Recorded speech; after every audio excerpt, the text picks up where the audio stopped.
Today we are so excited to share with you one of our all-time favorite Disney memories. So this is footage from what we consider to be, to this day, the very best Kilimanjaro Safari we have ever been on. And that's saying a lot. I'm so glad that I was able to get this recorded.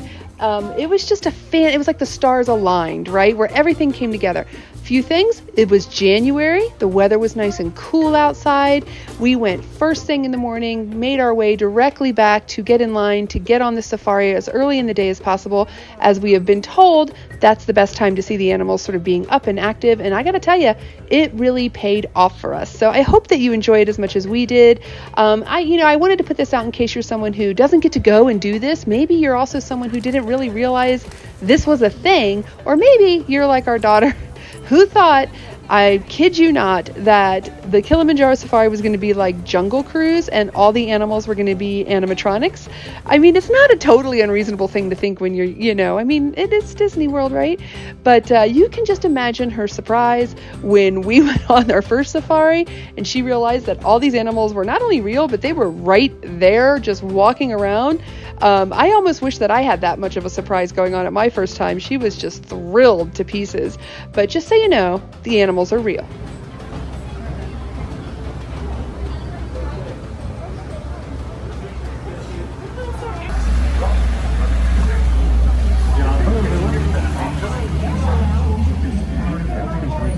Now we are going to begin to head into the reserve in just a second.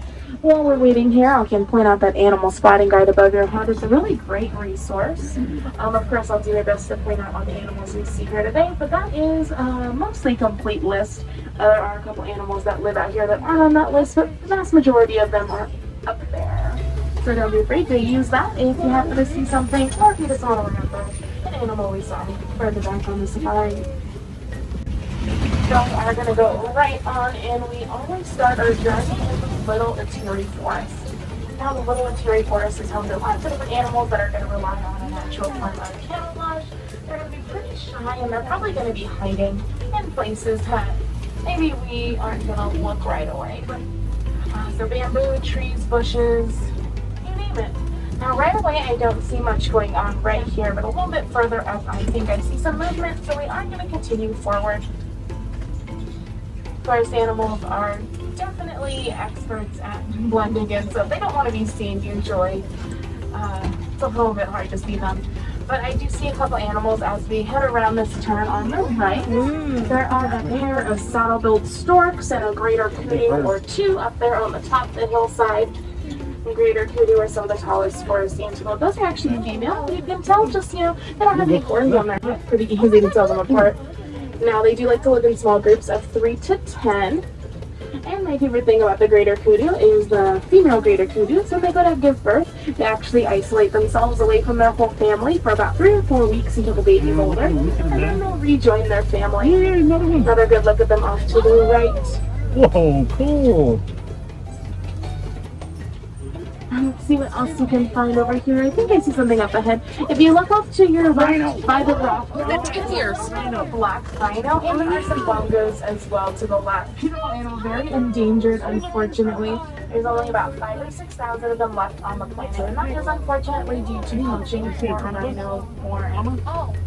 We have animals kind of sneaking in front of us. We'll let her cross. These are bongos. Bongos are known as the ghost of the forest. These guys are extremely timid, very shy, and that's where they get their name, the ghost of the forest. They're pretty hard to see sometimes. Now, the color orange is obviously very easy for us to see, but they aren't really trying to hide from us. They're trying to hide from other animals that are a little more colorblind than we are. So to those other animals, bongos might appear closer to a green color. Now we're going to try to sneak by them as they are migrating forward and get a good look on both sides of the truck, though. These are some of my favorite animals. I just think their color is so beautiful. Now, they are all females, believe it or not. I know they have those horns on their head, but both male and female bongos need the horns when it comes to running through the forest. They usually push their head back and let the horns do all the work, pushing away all the branches and trees and twigs that they come into contact with as they run. We are making our way out of the forest and up to the Safi River. different kinds of animals like to live out here. So let's take a look. And we don't have to look under the water today, lucky enough. We'll look further up on the right-hand side. There will be a couple of hippos. And hippos do spend most of their day completely underwater. But as the weather gets colder, I've noticed they've been coming out a little bit more. Hippos like to stay underwater because their skin is very sensitive to the sun. They get sunburned very easily. There's also a couple more still left under the water. Usually they only come out of water when the sun goes down. When they're in the water. Most of their grazing at that time. Hippos are completely vegetarian, although they are pretty territorial and they have very large teeth. They will use to defend themselves. Lots of pink-backed pelicans on the island as well. They get their name just by their light pink color on their backside. Sideways, it's making me nervous. I'll continue around the river. I don't know what else we're going to find up here. A couple more hippos actually to the left, but out of the water. Again, very unusual for them to be out of the water this time of day, but you know, colder weather allows them a little bit of an easier time out here. To protect their skin, hippos actually secrete a red kind of mucus. And it looks a little bit like blood. It kind of freaks people out. Now off to the far left, a lot of Nile crocodiles down there. Nile crocodiles are just as a crocodile in the family. These guys can get over 500 pounds, over 16 feet long. Now they usually only eat about once a week, but they are going to eat half of their body weight in just one sitting. During the winter months, they tend to slow down quite a bit. Just like a lot of other reptiles. Crazy. So, you know, the cold weather kind of freezes them off. Their metabolism slows. They don't hunt as much either. They're going to save up energy for when they need to hunt. Or, you know, they can go a while without eating either. These guys can actually go 6 months without a meal if they have to. Now let's head further up the reserve. We're about to make our way onto the savannah. Oh, yeah. Now, the savannah is the largest part of our reserve, and it is where the vast majority of the animals live out here. So hopefully we'll get a chance to see lots and lots of different kinds. Now, this is the area where a lot of those very famous African animals live. A lot of the animals that you guys are very familiar with, like giraffes and zebras. So hopefully we'll get a chance to see some. I see actually some zebras up ahead, but I think we're going to have to move a little bit closer through the reserve before we get a really good look at them. Now let's get a closer look at some more animals over here that we can see a little bit better. Some sable antelope to the far left, some Ankole cow, and of course some giraffes. Now, sable antelope are the icon of the reserve here on Harambe, so it's really nice to see that on that. And these cows are some of my favorite animals. Seeing them together. They're Ankole cattle. They do originate from Africa and the Watusi people who originally bred and domesticated them. Those horns are humongous, but don't worry, they're hollow on the inside, so they aren't too heavy. And the cows have a very special muscle on the back of their head as well that helps them keep those horns up. Now let's head a little bit forward and see some more animals and another giraffe. Where? We're going to sneak up on a couple of eland in just a second. They're going to be on the left. These are Patterson eland. Eland are actually some of the tallest antelopes on the planet. They can stand about 6 feet on the shoulder. The male there is pretty close to that. He is very, very large. As you can see, female, male. The female is much, much smaller. And there's another good look at the giraffe over here. Oh, I These thought are it was coming this Maasai way. giraffes. Whoa. They usually only get to about 18 feet, so they are a little bit shorter than their cousins. I think that's still pretty tall. Get on the right, get on The the giraffe right. is both Gonna be born. so That giraffe right. starts out at about 6 feet tall. So they basically just start out, you know, pretty tall. A couple of zebras to the right, and some wildebeest as well. I think zebras are one of the most iconic African animals. Everyone really can see, you know, a zebra print and know exactly what that animal is. Zebras are actually black with white stripes, and they're striped underneath on their skin as well. No two zebras have the same pattern. They're going to be all unique, and that's how they tell each other apart. Same thing with the giraffe's pattern. The giraffes are all unique in their own way.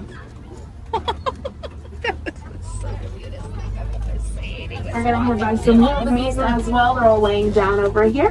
Wildebeest love to migrate. Every year, over 1 million will migrate across the savannah. They are the second most densely populated creature on land right behind human beings.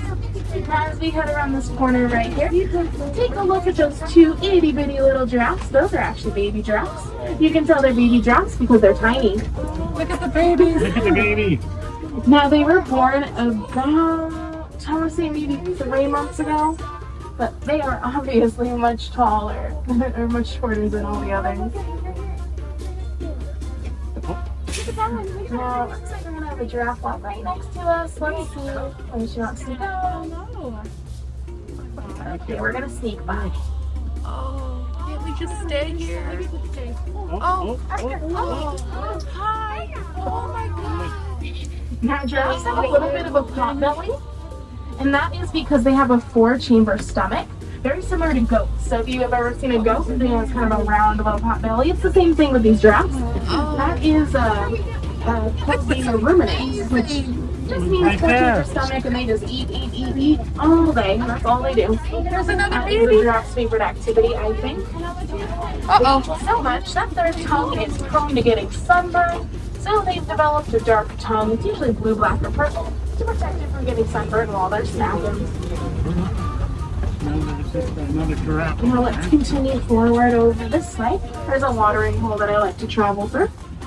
Water, of course, is important to all life forms.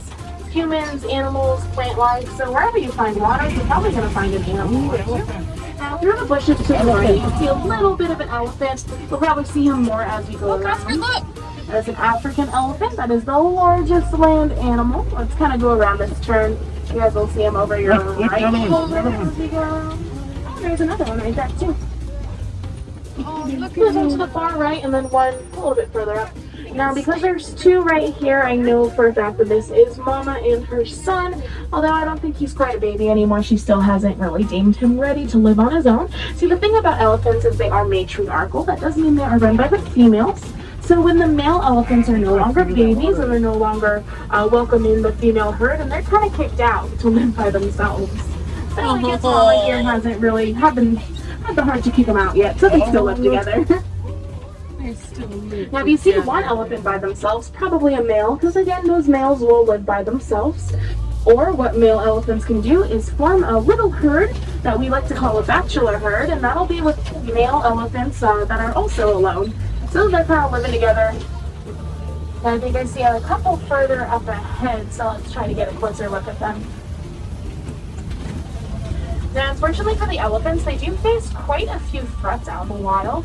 You know, habitat loss, conflict with humans, as well as poaching for their tusk.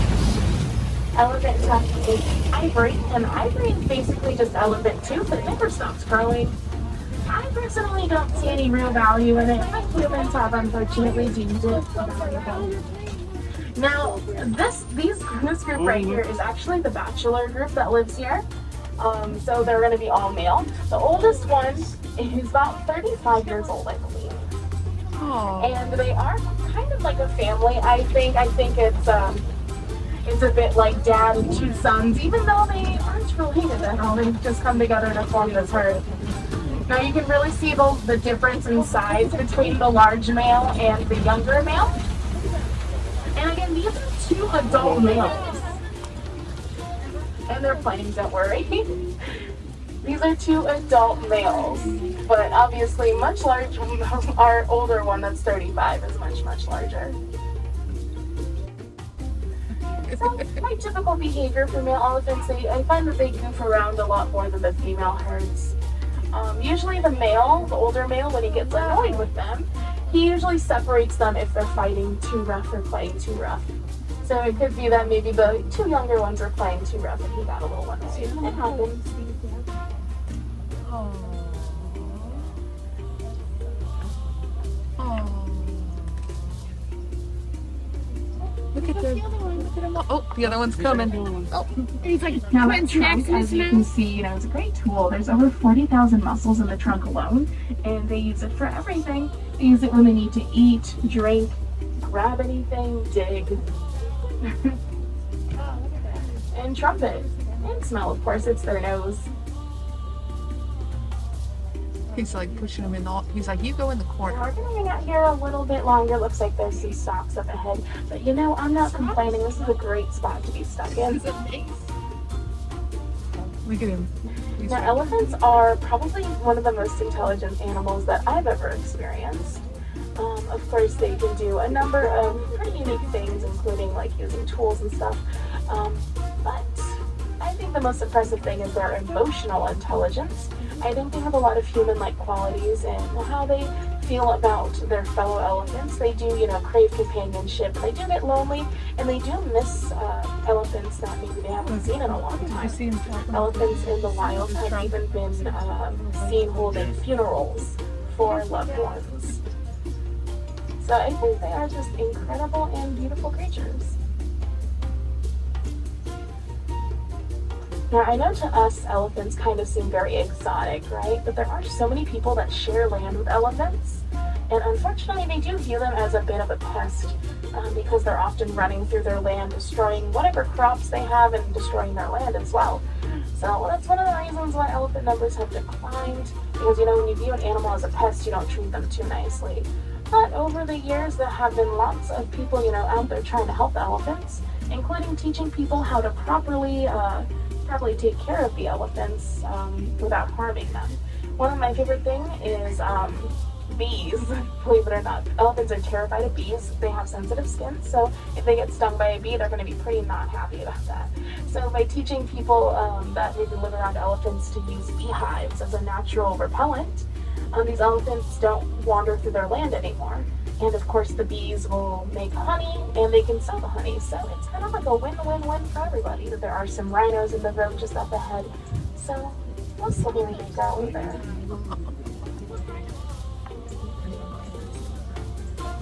Oh, look.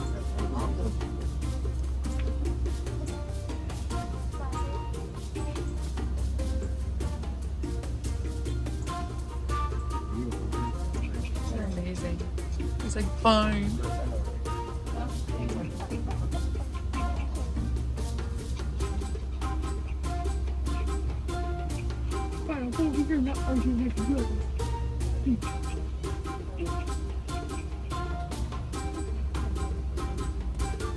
Well, actually, my brother said Spider-Man would beat Iron Man.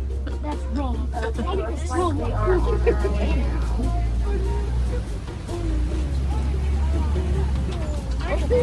I know that they don't compare to the elephants that we were just watching, but there are a large group of flamingos right here for us to take a look at. Flamingos are so beautiful. These are greater flamingos. They are the lightest color pink. That's the coolest flamingo I've ever seen. One last look at those elephants. They're kind of through the trees. And we'll slowly be making our way forward in just a bit. These are white rhinos. They are the second largest land animal right behind elephants. Now these guys can get anywhere between 5,000 and 7,000 pounds. Now we did see a black rhino earlier. Black rhinos only top out at 3,000 pounds, so these guys are much larger. Oh, I love rhinos. Now black rhinos are solitary animals, but white rhinos are much more social. As you can see, they like to live in small groups. When we see a small group of rhinos, we like to call them a crash of rhinos. That is because they're often bumping and crashing into things, not on purpose, of course. They just have very poor vision. They rely on other senses, like their sense of smell and their hearing, to really figure out where they are and what's going on around them. Now, mud is one of their favorite things. There's a big mud pit right here they like to hang around. And that is because they have sensitive skin, much like hippos and elephants, and they do have to protect that skin in one way or another, and mud is the best way to do it, I think. So we're going to sneak by this guy right here. He's going to be on your right. Look at that. Look at how close you are. Oh my god. Now, despite that large size, they can actually charge up to 35 miles per hour. A couple of scimitar horned oryxes to the left as well. These guys are beautiful. They are desert dwelling, and they do like to live in those hot, sandy climates. They've adapted over time, so they can actually go 8 or 9 months without drinking any Whoa, water. look, a cheetah. Now, as you kind of head a little bit further forward, if you look over your left shoulder, there is a cheetah on the hill, and there's one actually further up right here. Oh, look at him. Cheetahs are the fastest land animal. They go 0 to 60 in 3 seconds. It takes a lot of energy to go so fast, so they usually don't do too much throughout the day. Although daytime is when they are the most active, and when they do, they're hunting. Cheetahs are the only large cat that cannot roar. They meow and purr just like your house cat.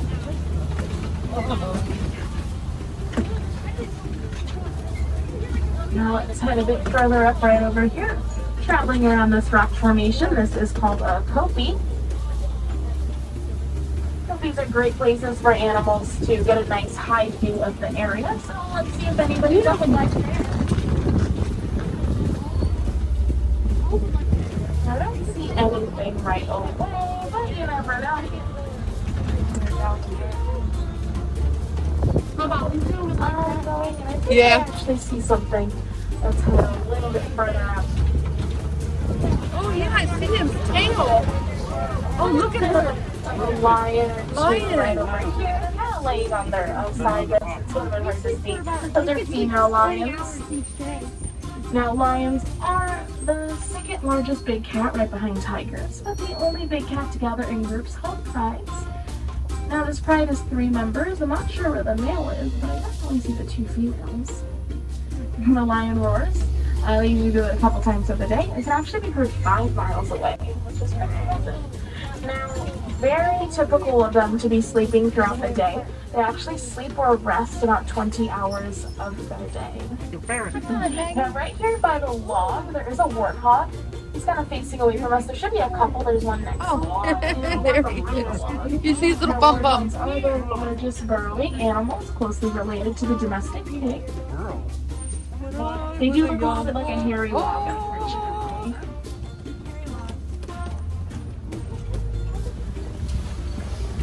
Now, as we make our way back, I like to stop by the warden's post and see how he's doing. Good morning, just a busy guy.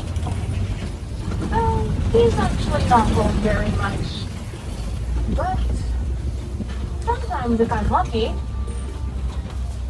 he leaves out different kinds of animals. Yeah, there are a couple of goats up here.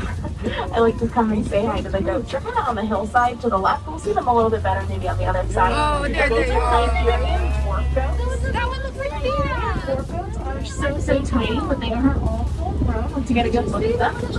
Now, goats are a wonderful resource out here, especially for the warden. Oh, that one looks just like Thea. And they also keep his lawn nice and trim. Now you can take a look at that pot belly again. Just like the giraffes, they have a 4-chamber stomach, and they will eat just about anything. They'll eat thorns and leaves and little prickly things that the animals won't even touch. So they can actually improve pasture.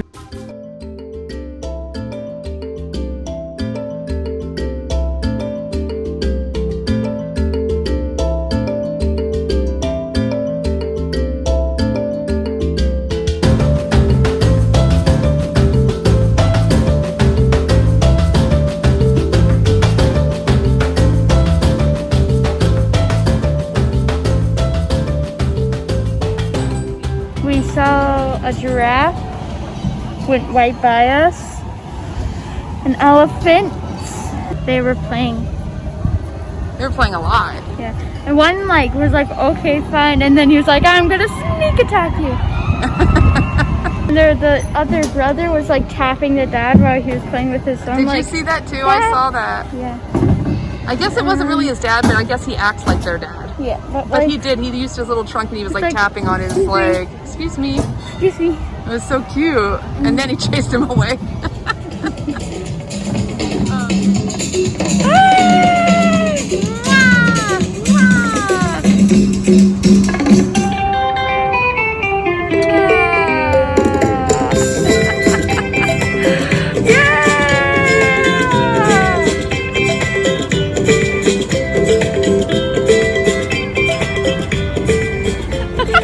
On behalf of Rafiki and Timon, we wish you all a day filled with adventure here at Disney's Animal Kingdom. Oh, that was so sweet. You were sending him hearts and he loved it. Did you see that? Aw, Rafiki was like giving you all the love, Annabelle. Wow, he raised the roof. But I liked when he was like, and then you did it and he like held his heart.